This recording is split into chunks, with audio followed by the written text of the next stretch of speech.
all for being back on time. We really appreciate that, and it will also enable you, of course, to get to lunch quicker, so there's some interest for you as well. I hope you took the time to go into the partner fair and pick up those medals of honor for your badge that we talked about. So I'll be looking at a few passes a little bit later on and over lunch just to check that everyone's moving forward on that. My pass is now full, so I can enter, although I'm pulling out the drawer, so that's maybe a little unfair.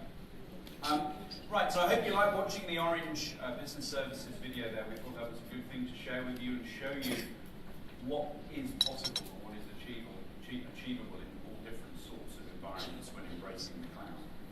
So we're going to move on to bring back the agenda from our company strategy that we've talked about, finishing off there with John talking about our product and solution strategy.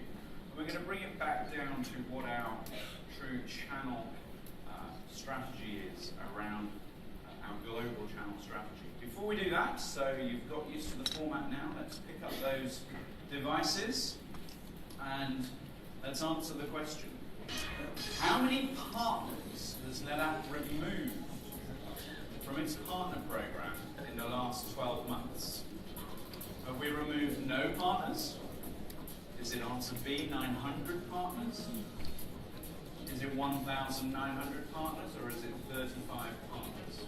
You're all in this room, so I don't think that's affecting necessarily any of you, apart from potentially creating more opportunity for you and less competition when you're going out there in the market to compete. So yes, last year we took 1,900 partners out of our partner program, which is all about creating an optimized partner program for the people of choice in this room who are our real partner community. So to talk about that and a few other things connected to our global channel strategy, please join me in welcoming Mark David, who's the Senior Director of our Worldwide Channel Programs.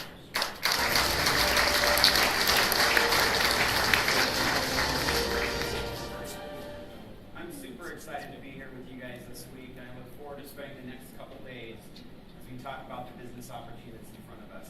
I wanted to summarize what I heard this morning. From my notes, I'm a pretty simple guy, so I try to sum everything up. I heard one from Thomas and Sven that we're very committed to the channel. Our commitment is stronger now than ever. Next, I heard there's a large opportunity in the enterprise from Dave, and there's opportunities for you guys to play with us. Third, mid-sized business is an important business to us and will still be a business that we're going to be focusing on. And fourth, from John, we heard about we have the best portfolio in the industry and the best product set that Netapp's ever had in our history. And fifth, which is really what's key to channel strategy, we heard from everyone, there's lots of disruption in the marketplace. Essentially, our customers are all confused, right? John even said he's confused, and he's our product expert. So there's a lot of challenges out there. So when we sit down and start looking at our channel strategy and what we need to do, we have to take into consideration our starting point, and that's that. So from a channel's perspective, I have to ask myself three things. This is what I wake up every day thinking about. And it's how will we enable you to be successful in a dazed and confused environment? It's very different than the question that I was asking 2 years ago. Next is, do we have the right partners in our ecosystem to solve the tough customer problems? So you heard, and you saw it in the recent poll, we let go 1,900 partners last year. I get asked that question a lot, right? What's the right number of partners? And to be honest with you, I don't think about as much what's the right number, as much as who are the right ones and are we investing in the right ones? And last, how do I make sure that our partners that are investing in Netapp are getting the best return on that investment and better than any other vendor they work with? So those are the three questions that I think about when we talk about channel strategy. So hopefully when I walk you through the next couple slides, it'll help bring some context into how we made the decisions we're making and the path we're going down. So we talked about customers are confused, and our channel strategy starts with our customers. And right now, with the changing IT landscape, our customers and their CIOs have a really tough job. And cloud opens up a whole new set of possibilities, but at the same time brings a lot of risk. So we're in a perfect position, or I should say you're in a perfect position, because customers need trusted advisors more now than ever before. And I think with our product portfolio where it's at and your services capabilities, there's no other solution in the industry to help solve these customers' needs. And these changes create opportunities. This disruption is creating a huge opportunity. Because together, if we can help our partners move data between private clouds, public clouds, and hyperscalers, we're going to enable them to do things they never imagined. So the opportunity is great. So when we look at our channel strategy, it's about enabling you to build a profitable practice around our data management platform. Now notice I didn't say anything about storage. I didn't bring up the word reseller. I didn't talk about recruitment. Because frankly, this is where it's at. It's about how do we together capitalize on this market opportunity. When we think about what the outcomes that we're focused on, we are maniacally focused on these three outcomes. Everything we do, every initiative we have, are focused on these three things that I'm showing you. So one, customer success. So one, how do you define customer success? So our customers, as I mentioned earlier, were dazed and confused at the moment. So we need to help them get through that period. That's what success looks like. When we can help them unleash the opportunities of the cloud, and they can count their mission-critical applications on Netapp, is a big win for us. We need to partner in order to make that happen. I think you heard growth is very important to us. For those of you that have been with us for a long time, know we are a growth company. And we don't enjoy reliving the 3 best years of our history of the company. So this is something that I believe will change this year with the focus that the company's putting on growth. And last but not least is partner profitability. In order for this to make sense for all of you, we have to make sure that we create a program that gives you a predictable and sustainable profit model. So we wake up every day thinking about how you're going to make a profit with Netapp. And we're going to talk a little bit more about profitability here in a few minutes. But I'd like to now move into how we're actually going to make these happen. So first, let's start with the organization. So our customers' needs were changing, your business models were evolving, and so we needed to change the way we were organized and the way we approached you to better support you to be successful in this changing environment. So we brought together all the different organizations that serve the pathways into one organization. And that has created alignment and focus into really bringing solutions to you. And we still have a lot of work to do here. I am not claiming success. But the foundational organization is in place. And we're very confident of the future. So now that we have the right organization and we're aligned our programs with our SP experts and our SI experts, going deep with our global alliances, we know we have the right tools and team to take on this opportunity that we have in front of us.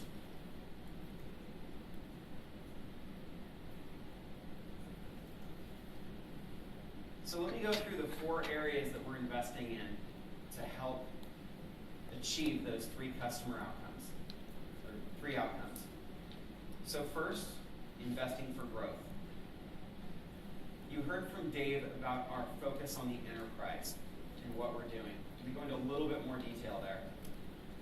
So Netapp has spent quite a long time researching the market and methodically understanding which customers are growing and which have the share of wallet. We've taken time to understand their needs and their workloads. We've compared that to our portfolio. We've identified the targets that we believe we have the biggest opportunity for growth. The good news is we already have very strong presence in these accounts. The door is open, but we need to go execute and go deeper and wider. We're investing in new coverage models, new investment models, and new marketing campaigns to target these accounts.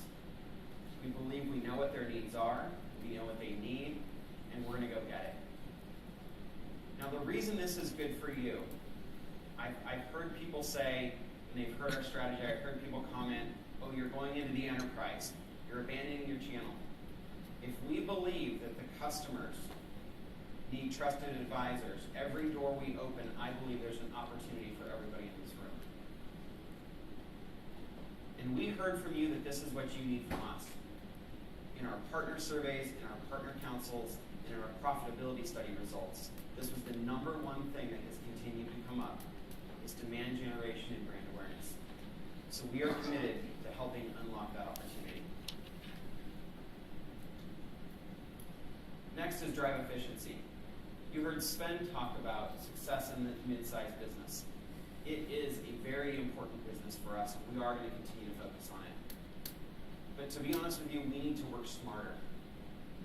And we heard from you guys that we need to work smarter in this market. We need to lower your cost to serve and our cost to serve in this market. So we will be making changes. In fact, some of those changes have already started in different countries. And what you're going to see is a new sales support model, new just-in-time enablement, simplification of our configurations, our pricing, and making it easier for you to go out and sell. And a lot of it is we need to get out of your way and quit touching every single deal and releasing some of the control back to you. So there are initiatives ongoing in place to help you be more efficient in this market. But let me be very clear, we're not exiting this space. It is still a very focused investment for us. I think you'll like this one. So Align Investments is my putting my marketing spin on, we're going to invest more in fewer partners. And I think if you're in this room, that's a really good message for you. Because you've been invited here because of your capabilities and your proven track record for success. Our customers need partners that can do more than fulfill orders. So when you look at those 1,900 partners that are no longer in our portfolio, we didn't feel they were the right profile of partner to meet our customers' needs. I can tell you we're going to continue to refine our partner list. I'm not here to make an announcement that you're going to see another 1,900 being cut. But I will tell you the next time we're together at an event like this, my guess would be there'll be less partners in our portfolio than we have today. Second, we're aligning our investments with our key alliance partners. You're going to see more and more of our programs aligned to companies like Microsoft, Cisco, VMware, Citrix, because you need us to bring to you a complete enablement package, a complete demand generation package, a complete go-to-market package. And to me, this was the biggest benefit of bringing the organization together as one, is having Maria Olson and I be business partners and figuring out how we enable you to go after this market. So we're talking about aligning investments around those two things. Partners that have capabilities to meet our customers' demands, and aligning our investments against our strategic alliance partners. The fourth thing is enablement. Now, enablement is a very overused term. And I would argue we have one of the most enabled channels in the industry today. When I look at the investments you've made in our portfolio, it's been outstanding. There's a couple things here. It's not like 2 years ago when it was good enough for me just to train you on our products. The other thing is, as we have a portfolio, I need to get more efficient in how we train you. Because you can't afford to double or triple your training investment as we continue to add to our portfolio. So what you're going to see around enablement is more efficient portfolio and product enablement. Product enablement when you need it. Just-in-time enablement versus just-in-case. Let's train you on everything possible just in case you get that question. So we're looking at leveraging new technologies and sales plays to help you get the right training at the right time, just the right amount when you need it. Now, there are two other parts associated with enablement. The next one is about enablement beyond training. This is where I think the key is. This is the game changer for us. This is what I think is the biggest pressure put on Netapp that we need to make sure we get this right. And I'm going to look to you guys to give us that feedback of how we're doing and be very candid with us of what you're getting or not getting. Because if we don't do this right, you're not going to win in this space either. So I look at this as we're one team when it comes to enablement beyond training.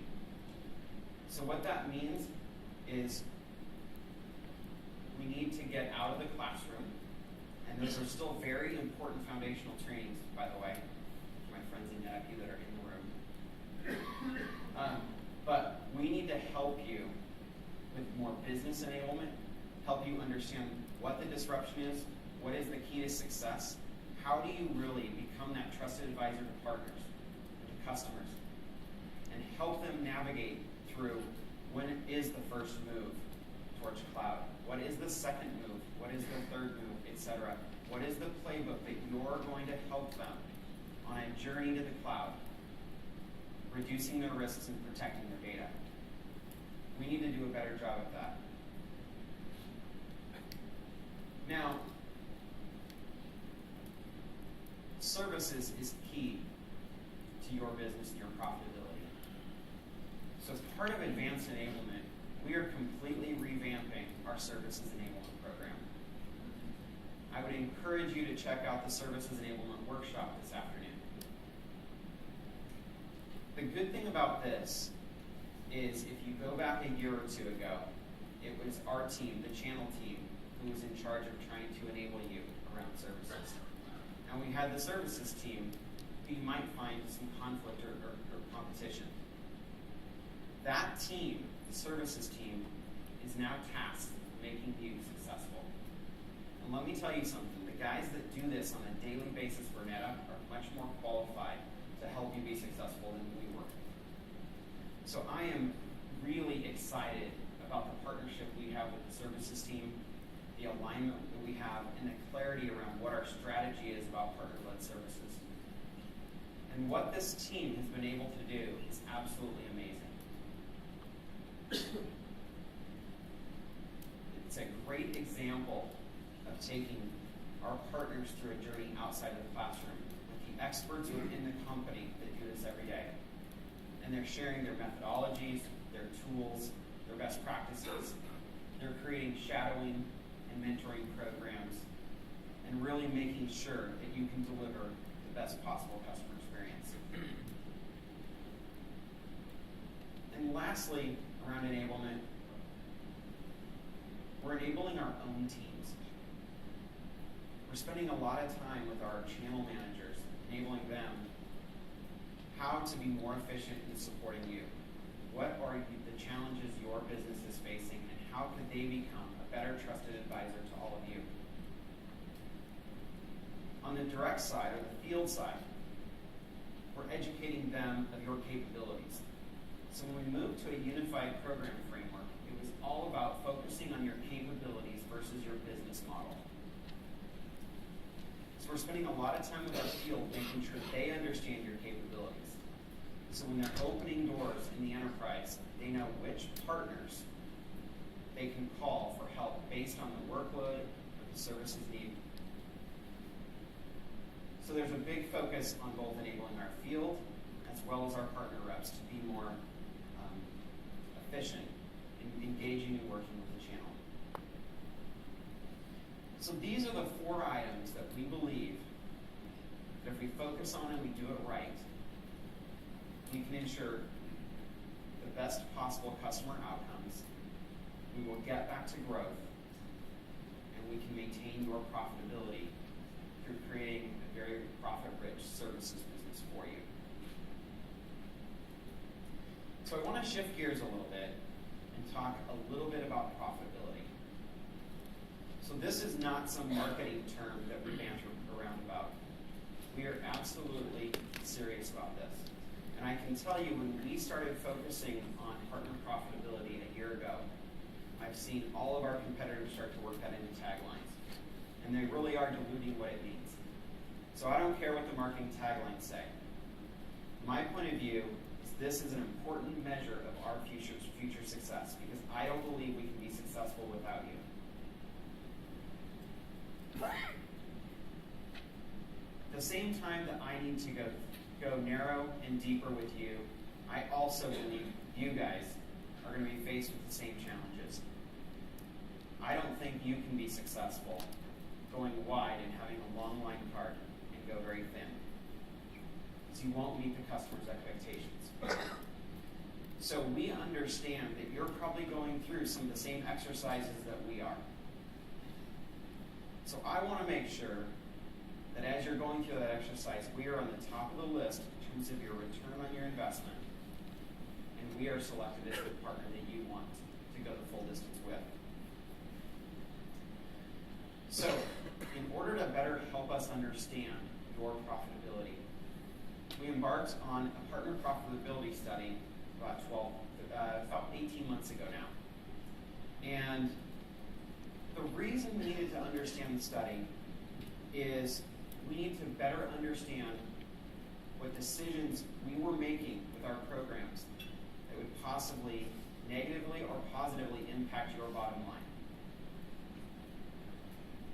I think all of you probably remember a few years ago we made a couple changes that I don't think we completely understood the impact it would have on your business. And we learned after the fact. And that's not okay, and it's not okay for us to do it again. So let me give you a little background on the survey. It is a blind survey that went out to all of our Platinum and Star partners globally. We got over a 70% response rate. And that's up from the prior year, which is 62%, which when our vendors saw that, they couldn't believe it. They said the average response rate of any other vendor they've ever worked with has been 30%. So that told us, and actually they told us, that's a good sign that your partner community is invested in you and cares about the future of the relationship. So thank you to all of you that took the time to respond. It is a long survey. You have to do research ahead of time. You're probably digging through with your operations folks and finance folks to pull this data. So I do appreciate the time you've invested, and I can guarantee we're using it to your advantage. So those of you that participate, not only will you benefit from us making smarter choices, you will also get a summary of the results at the end of this month. Some of you I talked to last year that participated in the survey said that summary was the most valuable piece of information we've received in a long time, because it helps you understand what your peers are doing differently than you and how that impacts your profitability. Now keep in mind, this is 100% blind.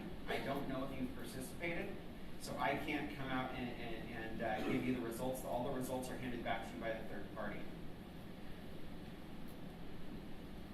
So let's get into some of the results.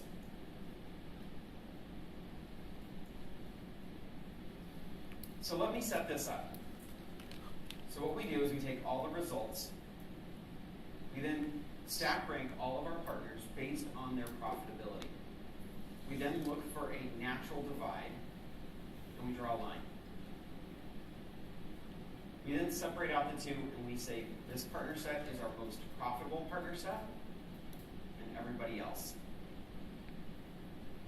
Then is what we do is we look at the attributes of the partners and we look for what's different between these two sets. It could be business models, it could be focus areas, etc.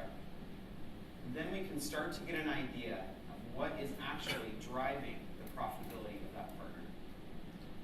So with that said, I'll share with you what we found this year.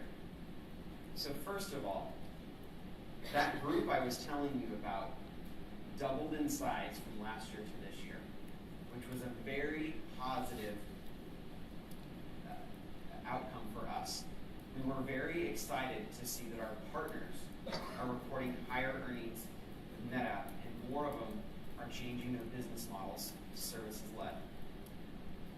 I'd like to take credit for it and say it was our survey and our results that we gave back to you motivated you to change, but I'm sure your customer requirements had something to do with it as well. Next thing we found, that most profitable groups, gross profit on their Netapp practice increased by 10% year over year. So that's pretty significant when we're in a challenging marketplace. And we have all the confusion. But what does that tell me? It tells me that there's value in what you're providing. Because gross profit, high gross profit, usually equates to customers seeing value.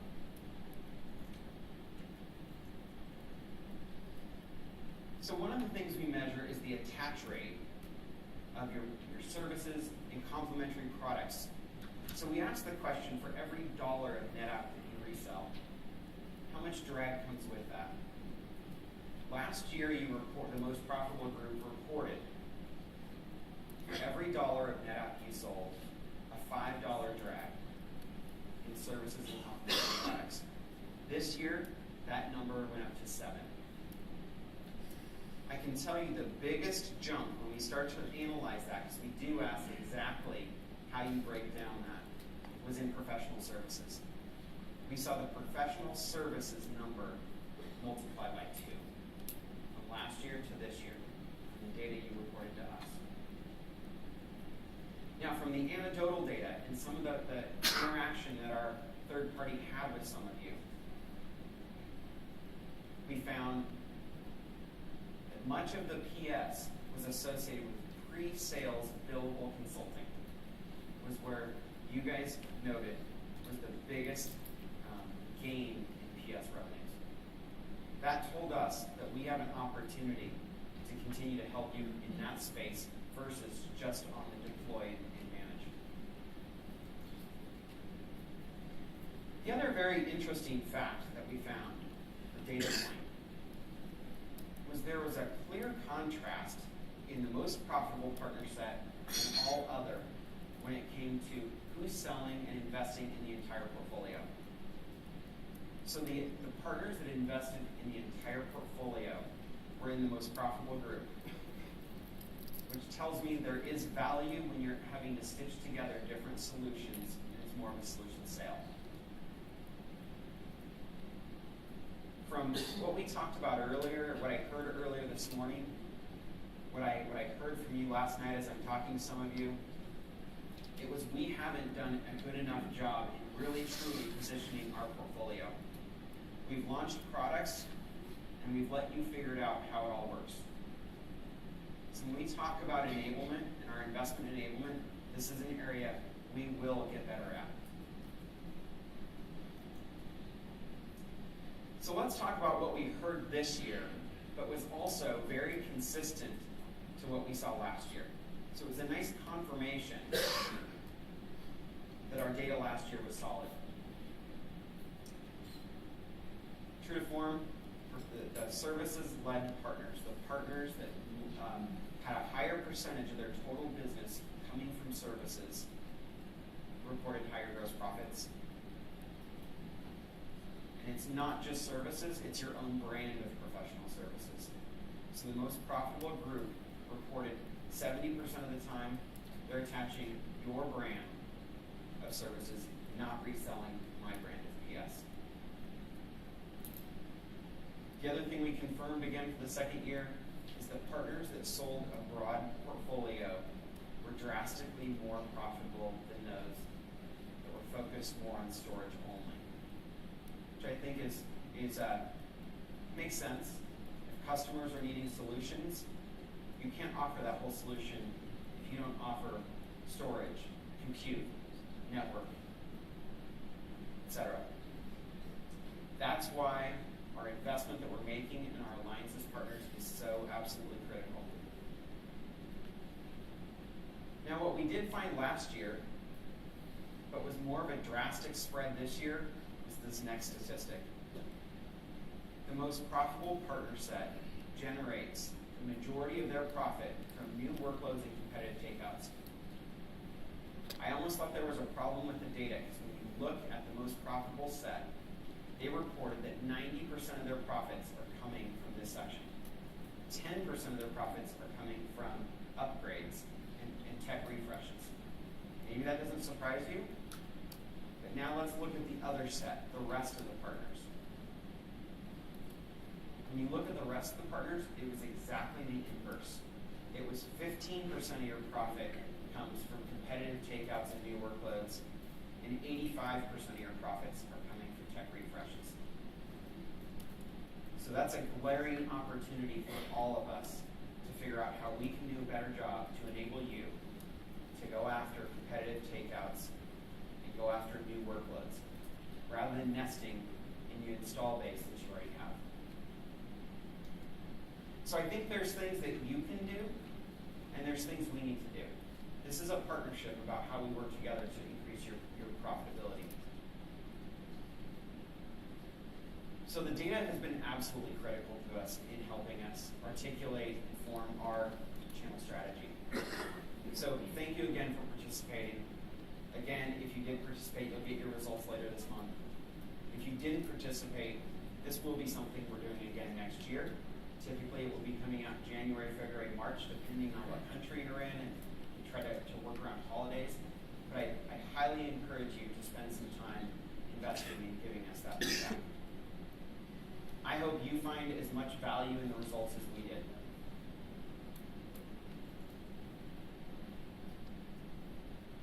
So I mentioned earlier I was excited to be here this week. I've been with Netapp for 15 years. And I'll be honest with you, I'm more excited about the opportunity at Netapp than I ever have been. And there were some pretty exciting times at Netapp in the past. We're growing 100% year over year and 50% year over year. We had some major breakthroughs when we had the unified storage device. And we had lots of major breakthroughs, but I honestly can say I'm more excited right now because of all the confusion in the marketplace and the solutions that we have to offer that Chris and John were telling you about. We can blow the doors off this opportunity. I've been in channels most of my career and most of my time at Netapp. And I can honestly tell you I'm more excited to be in channels than I ever have before. You know, Netapp has always been a channel-friendly company. They've never made us in channels feel like outsiders or stepkids, right? But now we've suddenly been elevated to the most popular kid in the class. Because even in the enterprise, we need you and your service capabilities, your consulting capabilities, your complete converged infrastructure solutions, etc. So I don't think there's ever been a better time to be in the channel, and I don't think there's ever been a better time to be a Netapp-Channel partner. With our game-changing portfolio, with our unified program, and frankly the best partners in the industry, I think we have good chances of winning. So with that, thank you very much, and I'll turn it back over to Ashley.